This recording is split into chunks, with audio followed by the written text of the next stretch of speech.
आप लोग सब खैरियत से होंगे और खुश होंगे। दोस्तों पता नहीं मुसलमानों को क्या हुआ है, हिंदुओं को क्या हुआ है, ये दुनिया के इंसानों को हुआ क्या है, कोई क्या करता है कोई क्या करता है। आज एक हिंदू पंडित जो कहता है कि मैं पहले मुसलमान था अब हिंदुओं का भगवान बन गया हूँ। तो दोस्तों वीडियो बहुत इंटरेस्टिंग है, तो आइए वीडियो की जानिब बढ़ते हैं। दोस्तों इसी बारे में डॉक्टर जाकिर नायक का बहुत बेहतरीन सा बयान है, तो वीडियो को मिस ना करें दोस्तों, वीडियो को आखिर तक देखिए। और हाँ दोस्तों, वीडियो को लाइक करें, चैनल को सब्सक्राइब जरूर करें। तो आपने मतलब इस्लाम धर्म को छोड़ दिया, हिंदू धर्म को आपने कबूल कर लिया? देखो जी, किसी भी ग्रंथ में या किसी भी कुरान में किसी भी धर्मों का कोई उल्लेख नहीं लिखा गया है, तो चाहे वो हिंदू हो या मुस्लिम हो। मैंने आज तक तो मैंने नहीं देखा है। लेकिन मुझे ये बता दीजिए ना, हर धर्म की अपनी पद्धति अपनी प्रक्रिया है। इस्लाम धर्म में कोई बुत परस्ती नहीं है। और मैं आपके पीछे जो देख रहा हूँ, आपके पीछे जो देख रहा हूँ, आप वहाँ पे इस्लाम धर्म को भी दिखा रहे हैं, महादेव को सपरिवार दिखा रहे हैं, हनुमान जी को दिखा रहे हैं, काली माँ को दिखा रहे हैं। तो आप हैं क्या? मैं मुस्लिम धर्म से हूँ और मैं एक हिंदू धर्म में आ चुका हूँ। आप जानिए मैं हिंदू धर्म में आ चुका हूँ। अच्छा। हिंदू धर्म में आ चुका तो मुझे, जब मैंने माता रानी को मैंने अपना गुरु मानकर चला, तो माता रानी ने मुझे शक्तियां प्रदान की, तो माता रानी को तो बोलना चाहिए ना, तभी आप मुस्लिम धर्म, आप हिंदू धर्म में आकर आपको शक्ति नहीं मिलेगी। उन्होंने मेरे साथ ऐसा विचार क्यों नहीं किया? अच्छा, अब बाबा मुझे एक बात बताइए, अब मैं आपकी शक्तियों को जानना चाहता हूँ। आपने कहा कि माँ ने आपको जो शक्तियां दी, क्या शक्तियां दी माँ ने? जी देखो, माता रानी ने, देखो मैं बताता हूँ, मैं अपने जीवन की बात बताता हूँ। जब मैं कम उम्र का था, तो मेरे पिताजी 300 रुपये महीने पर नौकरी करते थे। ठीक है, 300 रुपये महीने पर नौकरी करते थे। और जब से मैंने माता रानी के चरणों पर आया हूँ, आज माता रानी की कृपा से आज मेरे पास सब कुछ है। ये तो आज मैं अपनी शक्तियों से लोगों को ठीक भी करता हूँ, लोगों को भलाई भी करता हूँ। नहीं तो ये तो माता की कृपा रही। तो मैं वही शक्तियां जानना चाह रहा हूँ ना, कि माता की कैसे आपने साधना की, कैसे माँ ने आपको सिद्धियां दी, और कौन कौन सी शक्तियां अब आपके पास है? देखो, मेरे पास माता वैष्णो देवी की स्वयं शक्तियां हैं, जो कि मुझे जब भी जरूरत पड़ती है मैं माता रानी को बुलाता हूं, और माता रानी मेरे समस्या का हल करके वो चले जाते हैं। अगर कोई मरीज आता है मेरे पास, तब भी मैं माता रानी से रिक्वेस्ट करता हूँ, माता रानी ये मरीज है, आप मेरा इलाज रखें, और माता रानी जो इस मरीज को आप इनको ठीक कीजिए। तो माता रानी बड़े धैर्य दिल से माता रानी को उन व्यक्ति को ठीक करके कुछ ही दिनों में उनको ठीक कर देते हैं। अच्छा, ये माँ की एकदम साक्षात कृपा आप तक पहुंचते रहती है। अभी आपने कहा कि जब आप माता को बुलाते हैं तो माता आती हैं, आप और मैंने आपसे बात करती हैं, तो क्या हमें माता के दर्शन करवा सकते हैं? आपके माध्यम से क्या हम माता के दर्शन कर सकते हैं? देखो, माता रानी के दर्शन तो समझ लो, ऐसे हम क्या कह सकते हैं, वो तो भावनाओं के ऊपर है भी। जिसने जैसे भक्ति की है उनको उसी प्रकार कर। आप अगर भक्ति करेंगे माता रानी की, तो आपको अपने अदृश्य रूप में आपको माता रानी आपको दर्शन देंगे। आपने कहा ना कि आप माता को जब बुलाते हैं तो माता आती हैं। तो मुझे एक एहसास चाहिए। मैं चाहता हूं कि अगर शायद मैं आपकी वजह से थोड़ा धन्य फील कर लूं। ठीक है, मैं आपके सामने अभी हमारे पास ये पारा है, अभी आप देख रहे हैं पारा होंगे, इसको हम कपड़े हैं, और माता रानी को मैं बुलाने की कोशिश करूंगा अभी। जी ठीक है जी, आप देखेंगे जे हमारे पास इस वक्त 5 लकड़ियां हैं। जी ठीक है जी, 5 लकड़ियां हैं, और ये 5 हमारे पास लकीरें हैं, कपड़े के टुकड़े हैं। हाँ। जी, आप देखेंगे ये 5 है। ठीक है, ये 5 है जी। ठीक है जी जी। और ये कोई जादू का खेल नहीं है, और ये कोई किसी का कोई ये नहीं भी आप मैं मतलब एक माता रानी का बता लोग दिखाते हैं जादू दिखाते हैं। जादू का मतलब नहीं, ये सिर्फ माता रानी पर। माता रानी कर चाहे तो वो हमें अपना मेहनत का फल देंगे, अगर माता रानी नहीं चाहे तो वो नहीं देंगे। ठीक है, मैं एक व्यक्ति किसको बुलाना चाहता हूँ यहाँ पर। अच्छा, बुला लीजिए, वो हमारे रिपोर्टर होंगे, उनको बुला लीजिए।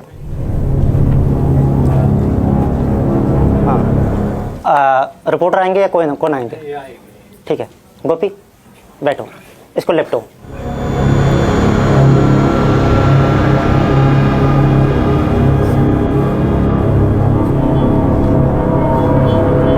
कैमरे के सामने लेपटाओ। ठीक है, लेपट, कोई चक्कर नहीं, यहाँ पर रखो।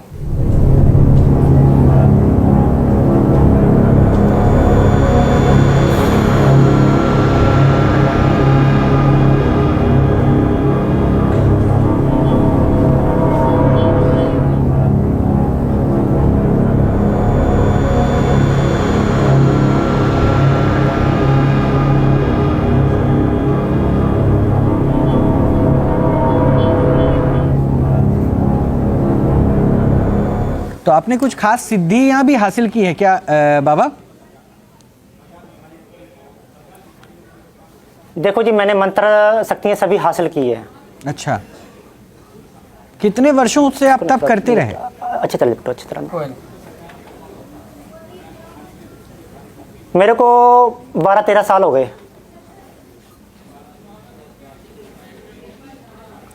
अच्छा, अब तो फिर से लकड़ियां। अब यहाँ बैठो, अब यहाँ पर बैठ के अपनी मनोकामना मांगो। हाँ हाँ, हाथ रखो, अपनी जो भी इच्छा बोलो, जोर से बोलो जैसे कि सुनाई दे, जो भी बोले सुनाई दे। जो भी अपने मन की इच्छा, जो भी है दुकान के बारे में, किसके बारे में पूछ, अपने जो भी है पूछ, डरो मत। मतलब जो भी है, इसमें कोई ये नहीं है। जो भी खुलासा मन से बोल, अपने जो ऊंची आवाज से बोल, किसी को पता, दुनिया का पता लगे। मेरी दुकान का काम बढ़िया चले। ठीक, माता रानी से बोलो ना, मेरे से नहीं बोलो, मैं तो एक इंसान हूँ। का काम बढ़िया चले, अच्छा चले, रोज पैसा है। और एक हमें पूरी दिखाए, एक हमें पूरी दिखाए। बस हो गया। हे माँ नौ दुर्गा वैष्णो देवी माता, जब गोपी अपने दुकान के बारे में पूछना चाहता है माता, तो इनका दुकान का कारोबार अच्छा चले, सुख शांति चले और इनका खूब पैसा आए और इनकी दुकान की आमदनी अधिक से अधिक बढ़े। इतना कार्य करके ना बताए तो नौ दुर्गा वैष्णो देवी माता ना कहलाए। तो एक माता पूरी बताएं।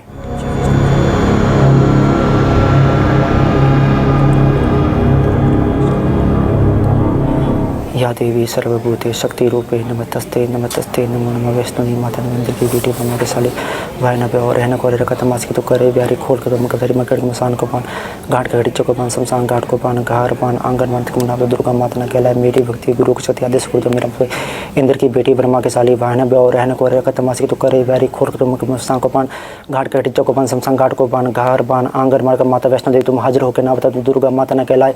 मेरी भक्ति गुरु की शक्ति आदेश गुरु तो मेरा देखिए बेटी ब्रह्मा के साली भाई ने ब्याह रहने को रकत मास की तिकोरे ब्यारी खोर खपत मकथरी मार्केटिंग मसान को पान घाट के टिच्चो को पान शमशान घाट को पान घर पान आंगन पान माता वैष्णो देवी यहाँ पर तो हाजिर होकर ना बता तो दुर्गा माता ने कहलाए। मेरी भक्ति गुरु की शक्ति आदेश गुरु दो मेरा मंत्र पूरे जय मनो दुर्गा वैष्णो देवी माता की जय।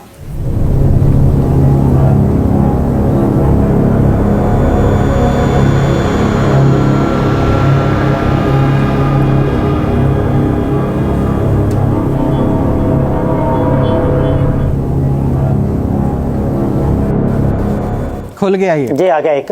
हाँ जी, लकड़ियां अपने आप बाहर आ जाती है। ठीक है,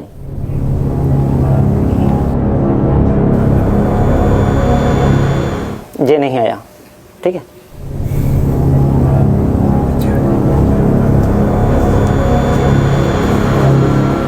ये भी नहीं आया।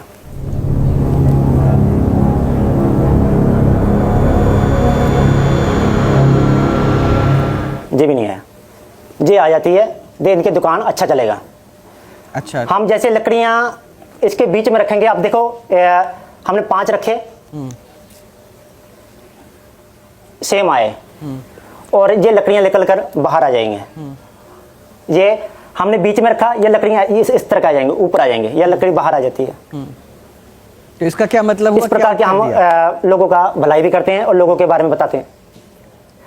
इसका मतलब ये तो गोपी का जो दुकान का काम जो अच्छा चलेगा। लेकिन आपके आह्वान पे माताजी नहीं आई दर्शन देने के लिए। आया है इसने, ये तो गोपी के प्रश्न का उत्तर मिल गया बाबा, लेकिन आपके देखो जी आग्रह पर माताजी दर्शन देने नहीं आती। हाँ, उत्तर मिल गया। देखो माता रानी इनकी भक्ति पर निर्भर है। ये जब दिल चाहे तो आते हैं। ठीक है, अभी देखो, अब जैसे हम वहाँ पे भी लाइव हम मीडिया आपके सामने हम बात कर रहे हैं, तो माता रानी को पता है कि इसमें अभी इनका तो जो भी है अभी सिर्फ कोई समस्या नहीं है।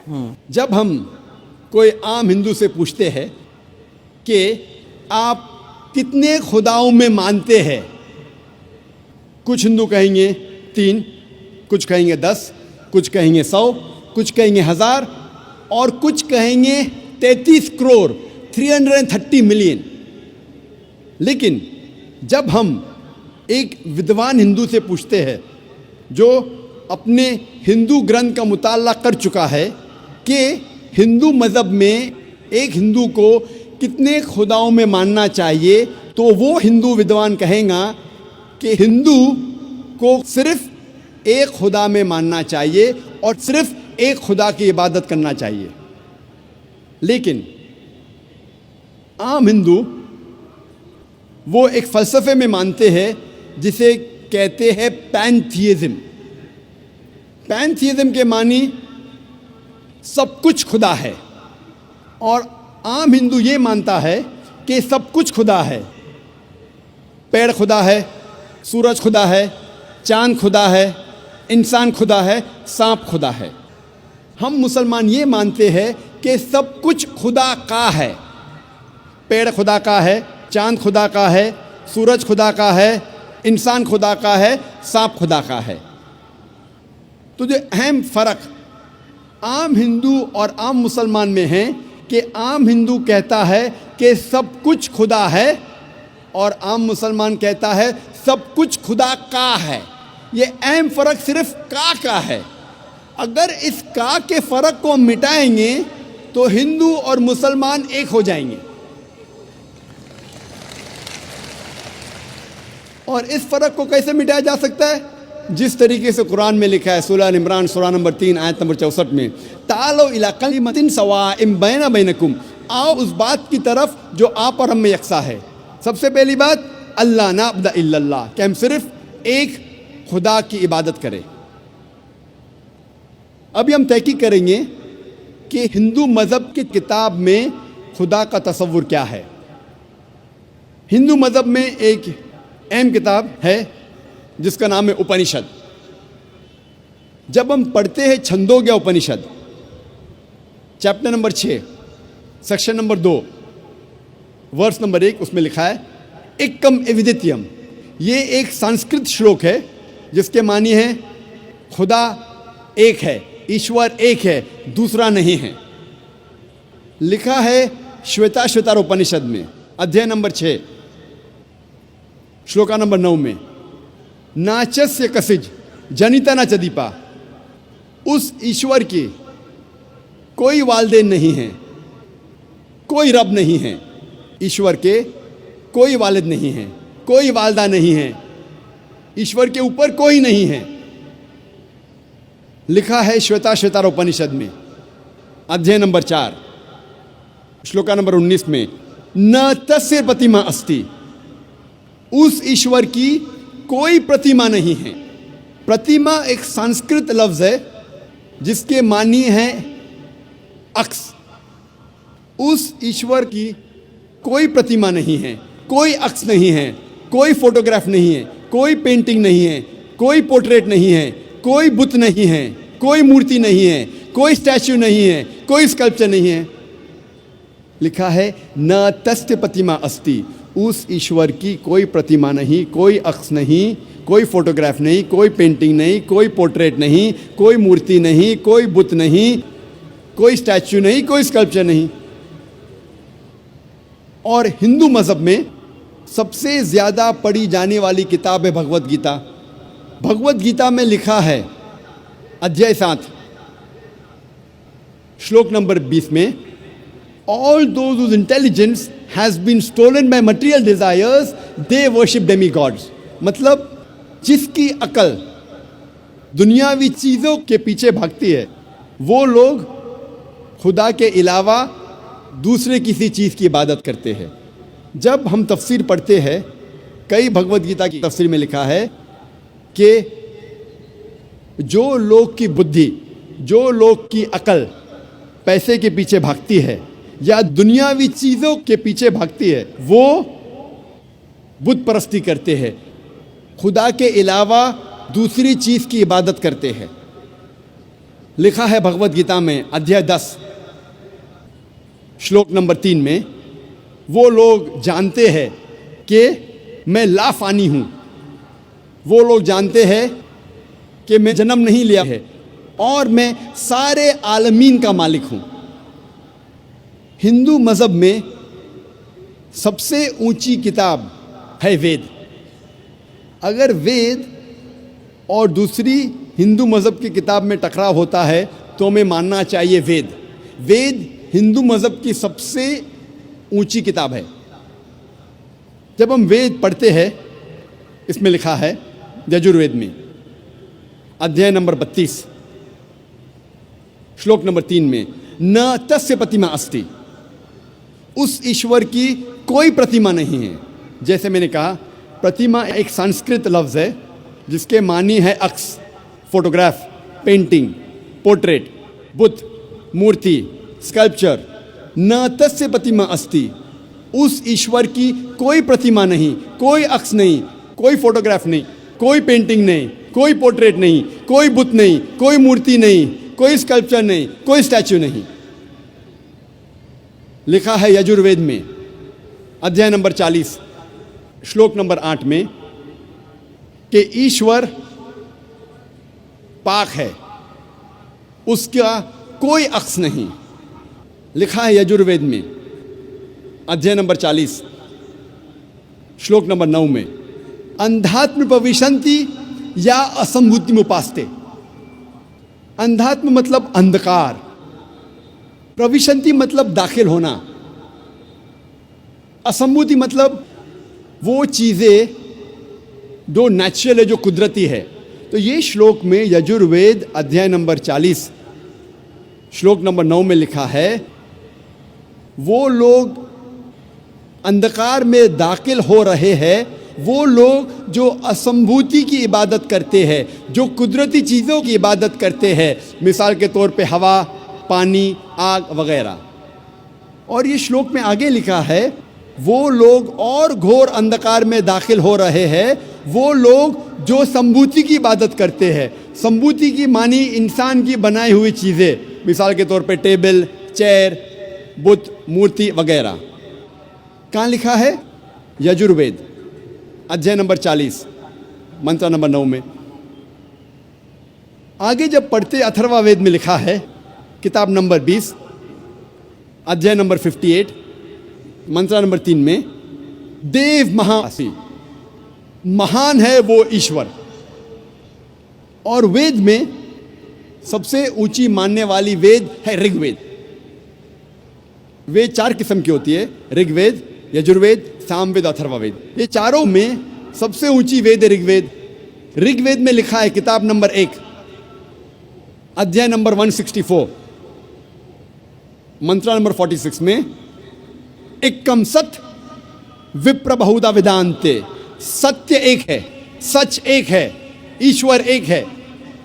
और साधु संत और विद्वान इस ईश्वर को कई नामों से पुकारते हैं। ये पैगाम फिर से दोहराया गया है ऋग्वेद में किताब नंबर 10 अध्याय नंबर 114 मंत्र नंबर 5 में। इसमें लिखा है कि खुदा एक है, ईश्वर एक है, ईश्वर एक है, लेकिन विद्वान, संत, साधु इस ईश्वर को कई नामों से पुकारते हैं। और जब हम ऋग्वेद पढ़ते हैं किताब नंबर 2 अध्याय नंबर 1, सिर्फ किताब नंबर 2 अध्याय नंबर 1 में 33 नाम और सिफतें दिए गए हैं इस ईश्वर को।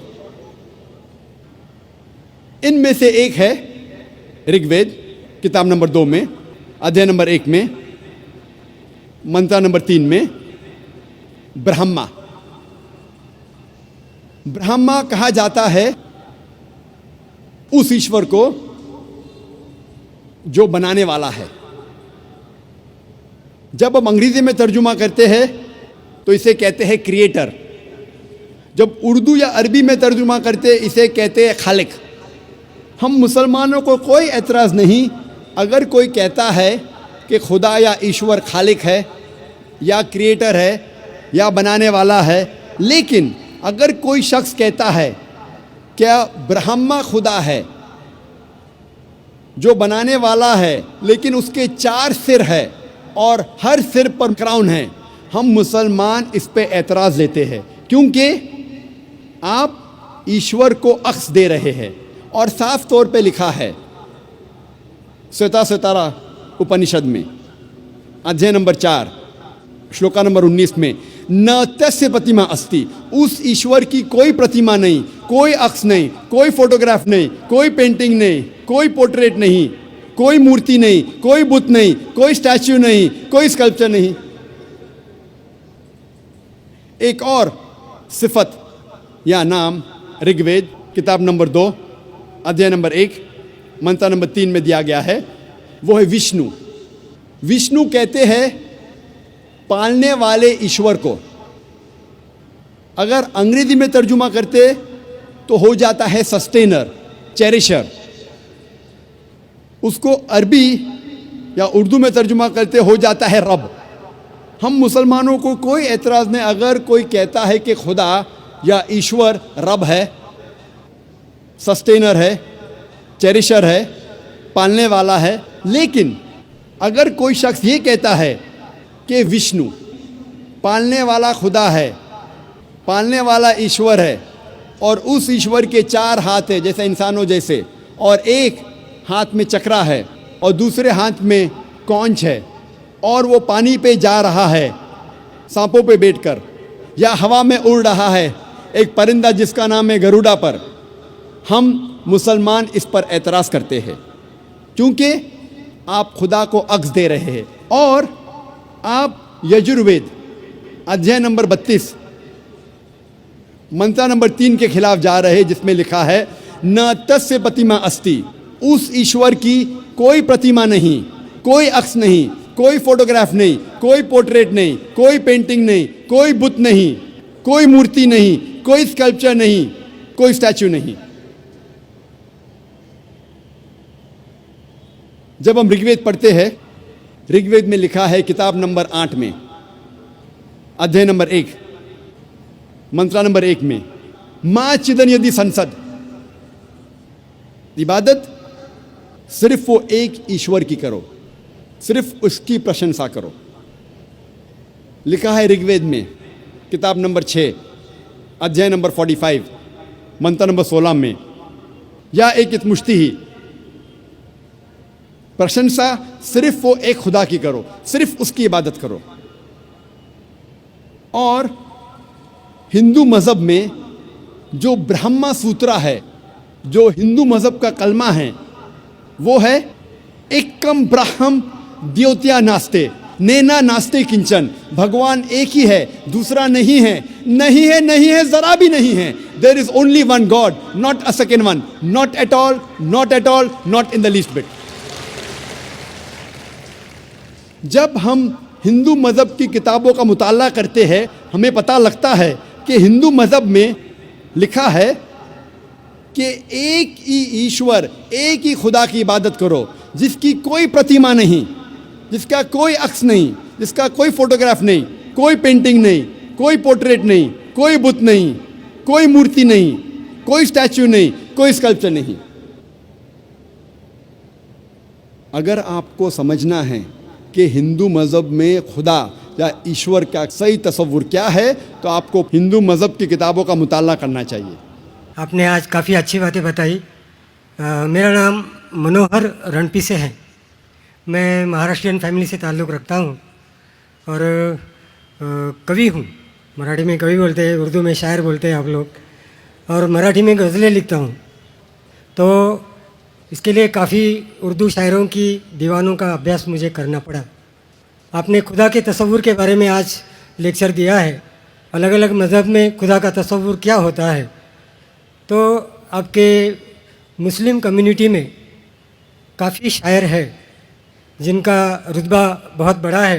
तो मैं ये पूछना चाहता हूँ कि इसमें सूफ़ीज़म को मानने वाले कई शायर हैं, जैसे अमीर खुसरो है, गालिब है। वो कहते हैं कि एक तू ही तो है जहाँ में सनम, फिर ये हंगामा है खुदा क्या है। इस तरीके से खुदा का तस्वुर करने वालों को क्या आप इस्लाम कबूल करने वाले मानते हैं क्या, मुसलमान मानते हैं क्या? ये मुझे बताइए ज़रा। भाई साहब का सवाल है कि कवि है, शायर है, मनोहर भाई साहब भी माशाल्लाह शायर है। वो ये कहते हैं कि शायर जब खुदा का तस्वुर बयान करता है अपनी कविता में या अपने शायरी में, तो क्या आप मानते ये सही है कि गलत है? जो भी कवि, जो भी शायर खुदा का तस्वुर बयान करता है अपने शायरी में या अपनी कविता में, अगर वो कुरान के मुताबिक है, अल्लाह के रसूल के मुताबिक है, तो वो सही कवि है, सही कविता है, सही शेर है। लेकिन अगर वो कुरान के खिलाफ है और सही हदीस के खिलाफ है तो गलत है। इसीलिए मैंने मेरी तकरीर में कहा कि एक तौहीद है, तौहीद अल अस्मा व सिफ़ात।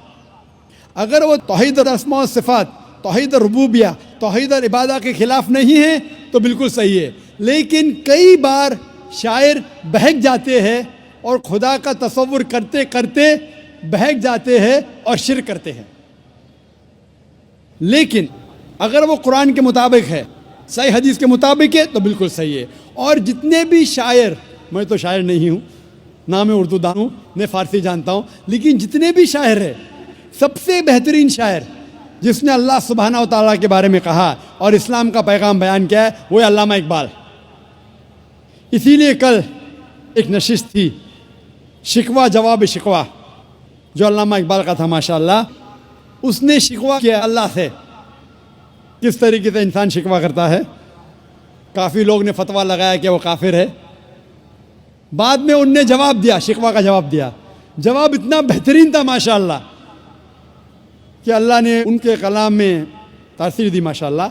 लेकिन जो भी कवि, जो भी शायर कोई भी शायरी करता है, कविता लिखता है, कुरान और सही हदीस के मुताबिक है, वो सही है। अगर इसके खिलाफ है, चाहे कोई भी मज़हब का हो, तो वो गलत है। Hope that answers the question. मेरा नाम प्रसाद वेरनेकर है। नमस्कार नाइक साहब। मेरा सवाल यह है कि कौन सा धर्म, किताब या जाति ये इजाज़त देती है कि मासूम जानवरों का कत्ल किया जाए, I mean to fulfil his hunger और taste. Like in case of Muslim, you celebrate Bakri Eid, which favors killing of goats, I mean, as a means of festival. I mean, hearing to your comments on Islamism and other religions, what I understand is your religion favors this festival in a more spirited manner, because Hinduism doesn't do so. They don't believe in killing goats, but accept that there are non-vegetarians who prefer eating chicken and goat and others. But does Islam favor this thing? भाई साहब का बहुत अच्छा सवाल है। भाई साहब ने पूछा है पहले कि कौन सा मज़हब है जो मासूम जानवरों को कत्ल करने की इजाज़त देता है। फिर उसने कहा कि इस्लाम में आप जानवर का कत्ल करते हैं, आप नॉनवेज खाते हैं, हिंदू धर्म में इसकी ममानियत है। आपका सवाल है कौन सा मज़हब। पहले मैं इस्लाम का जिक्र करूँगा, बाद में इंशाअल्लाह दिगर मज़हब का भी जिक्र करूँगा। जहाँ तक कि इस्लाम का सवाल है, एक मुसलमान बहुत अच्छा मुसलमान रह सकता है प्योर वेजिटेरियन बन के भी। इस्लाम में ज़रूरी नहीं है कि आपको नॉनवेज खाना चाहिए, फ़र्ज़ नहीं है। और आप जानते हैं कि ये हमारा दूसरा कॉन्फ्रेंस है इस बड़े मैदान में, सुमैया ग्राउंड में।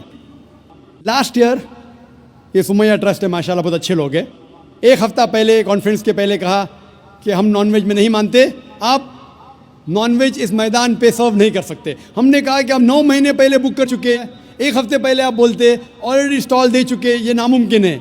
तो उनने अल्हम्दुलिल्लाह सुम्मा अल्हम्दुलिल्लाह हमारी बात रखी और लास्ट ईयर हमें नॉनवेज खाने की इजाज़त दी। इस साल जब हमने बुकिंग की, पहले शर्त लगाई कि इस मैदान में नॉनवेज सर्व नहीं होगा। हमने कहा ये आपका ख्याल है, हम आपके ख्याल की इज्जत करते हैं, क्योंकि इस्लाम में नॉनवेज खाना फ़र्ज़ नहीं है। इसीलिए आप देखेंगे फूड कोर्ट में भी नॉनवेज सर्व नहीं कर रहे। हमारे जो मुकर्रिरीन हैं, इस्लाम के विद्वान हैं, उनको भी हमने कहा, हमने माजरत चाही कि इस ग्राउंड पे हम आपको नॉनवेज नहीं सर्व करेंगे, क्योंकि ये मुसलमान की ज़बान है। हम जब ज़बान देते हैं उसका पालन करते हैं।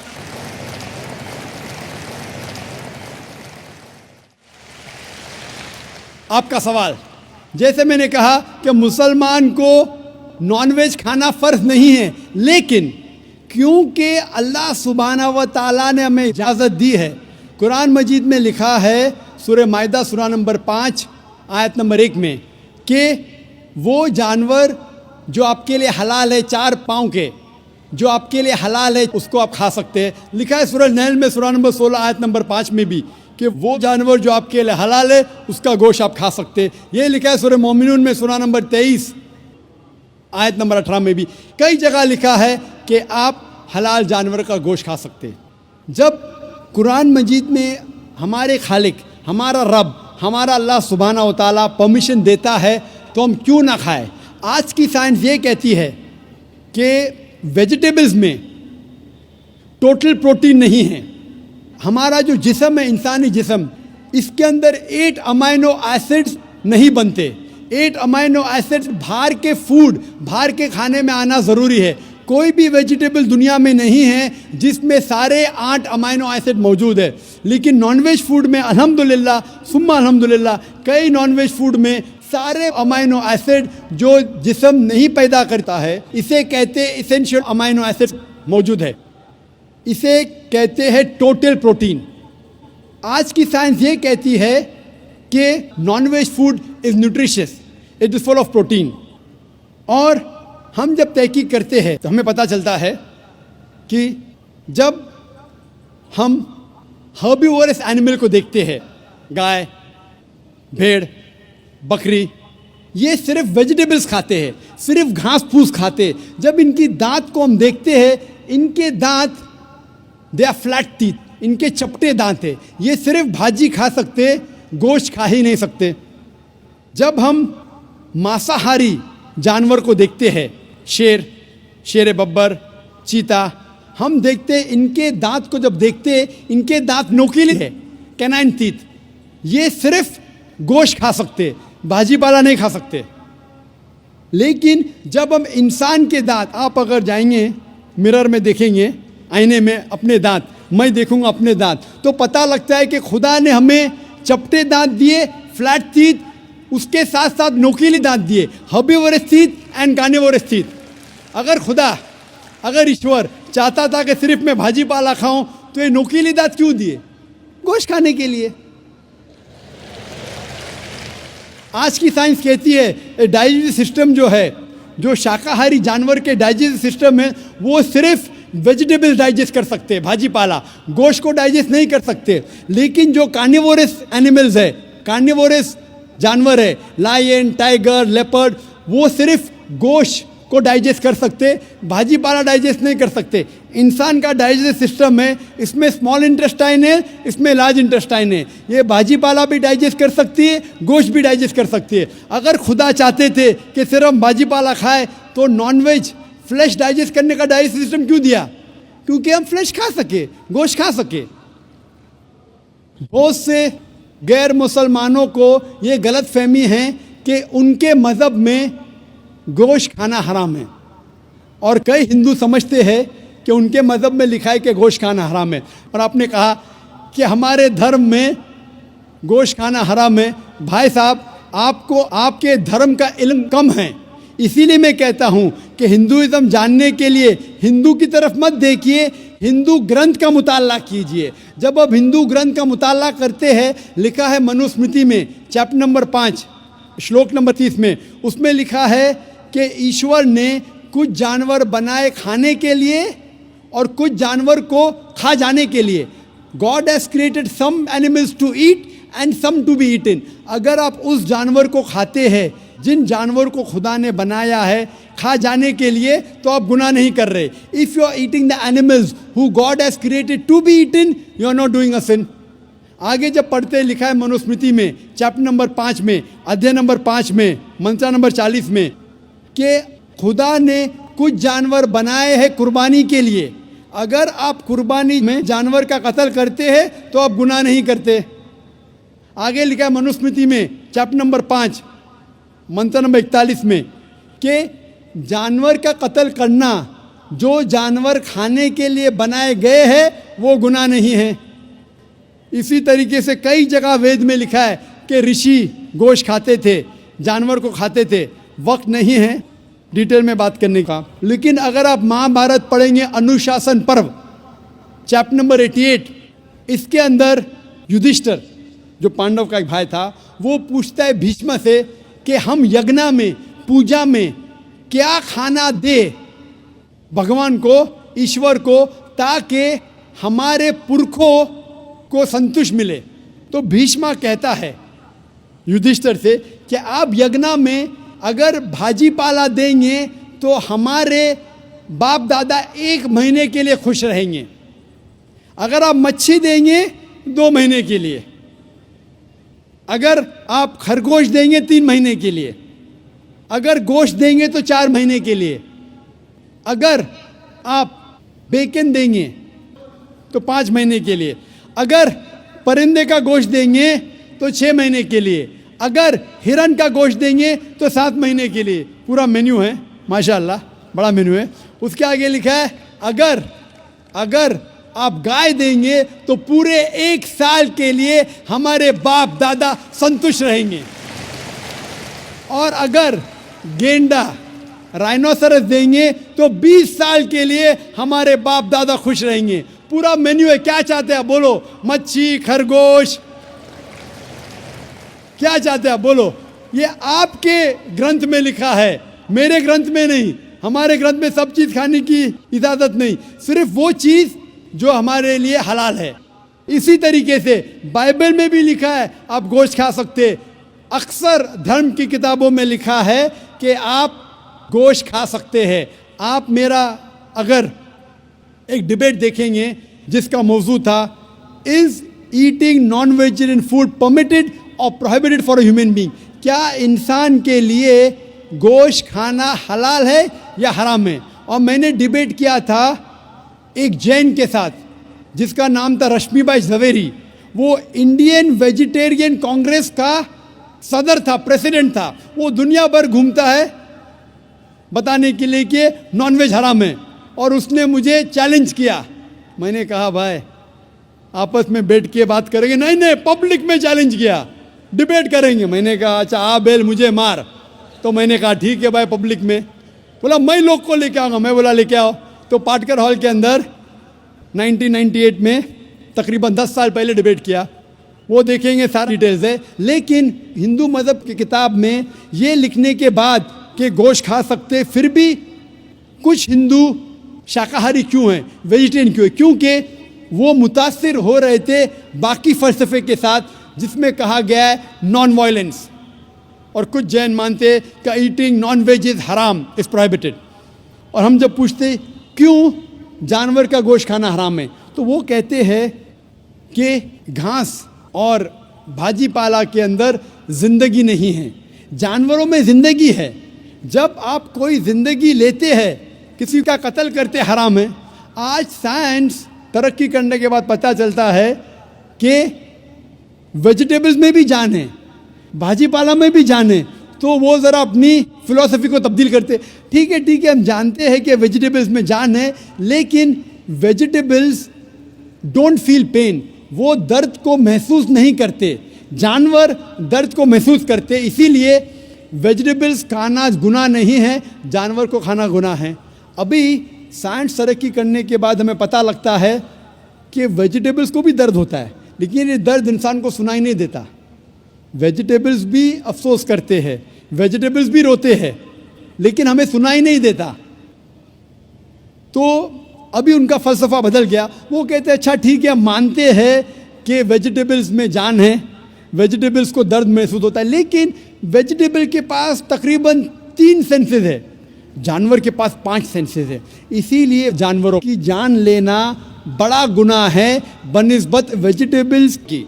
मैं कहता हूँ सिर्फ डिबेट के तौर पे, argument, for sake of argument, मैं आपकी बात मानता हूँ क्या वेजिटेबल्स के 3 सेंसेस है और जानवर के 5 सेंसेस है। मैं उस शख्स से सवाल करता हूँ कि मान लो आपका छोटा भाई गूंगा और बहरा पैदा होता है, वो सुन नहीं सकता है, बोल नहीं सकता। जब वो बड़ा होता है तो एक इंसान आपके छोटे भाई का कत्ल करता है, क्या आप जाके जज से कहेंगे मी लॉर्ड इस कातिल को कम सजा दो क्योंकि मेरे भाई के पास 2 सेंसेस कम थे, वो सुन भी नहीं सकता था और बोल भी नहीं सकता था? आप उल्टा कहेंगे मी लॉर्ड जज इस कातिल को डबल पनिशमेंट दो, डबल सजा दो, वो तो मेरा भाई मासूम था, बेचारा सुन भी नहीं सकता था और बोल भी नहीं सकता था। इस्लाम में 2 सेंसेस कम या ज़्यादा के वजह से कोई खाना हराम या हलाल नहीं होता है। जो चीज़ आपके लिए तैयब है वो आप खा सकते हैं।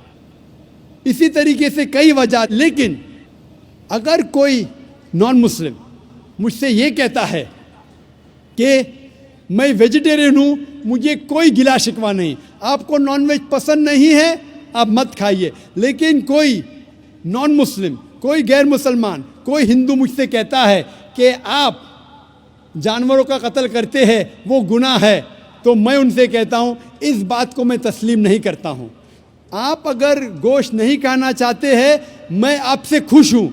अगर हिंदुस्तान में सब गैर मुस्लिम गोश्त खाने लगेंगे तो गोश्त का भाव बढ़ जाएगा। तो ये थी दोस्तों हमारी आज की वीडियो। उम्मीद करते हैं कि आप लोगों को पसंद आई होगी और देखने के लिए कुछ मिला होगा। दोस्तों आज की वीडियो बहुत इंफॉर्मेटिव वीडियो थी। आप लोगों ने देखा कि जो एक हिंदू पंडित अपने आप को पहले मुसलमान कह रहा था और बाद में कहा कि मैं एक हिंदू भगवान बन गया। तो दोस्तों मैं हैरान इस बात पर हूँ कि एक इंसान जब किसी को कहता है कि मैं तुम्हारा खुदा बन गया या मैं तुम्हारा भगवान बन गया, तो उन लोगों के दिल और अकीदे कैसे ये एक्सेप्ट करता है। तो एक इंसान खुदा कैसे बन सकता है। दोस्तों आप लोगों ने डॉक्टर जाकिर नाइक का बयान सुना। डॉक्टर जाकिर नाइक ने कितना बेहतरीन सा बयान किया। उम्मीद करते हैं कि दोस्तों आप लोगों को हमारी वीडियो पसंद आई होगी और डॉक्टर जाकिर नाइक का बयान आप लोगों ने पूरा सुना होगा। दोस्तों इसी तरह की मज़ीद वीडियो देखने के लिए हमारे चैनल को सब्सक्राइब ज़रूर कीजिए। और हाँ दोस्तों कमेंट सेक्शन में ज़रूर बताना, और हाँ दोस्तों कमेंट सेक्शन में अपने राय का इजहार ज़रूर करना कि वीडियो आप लोगों को कैसी लगी। दोस्तों हमारी वीडियो में अगर कोई कमी हो या कोई और बात हो तो आप लोगों के मशवरे के हम लोग बहुत इज़्ज़त और कदर करते हैं। तो दोस्तों अपना बहुत सारा ख्याल रखिए। इजाज़त चाहते हैं। अल्लाह हाफिज़।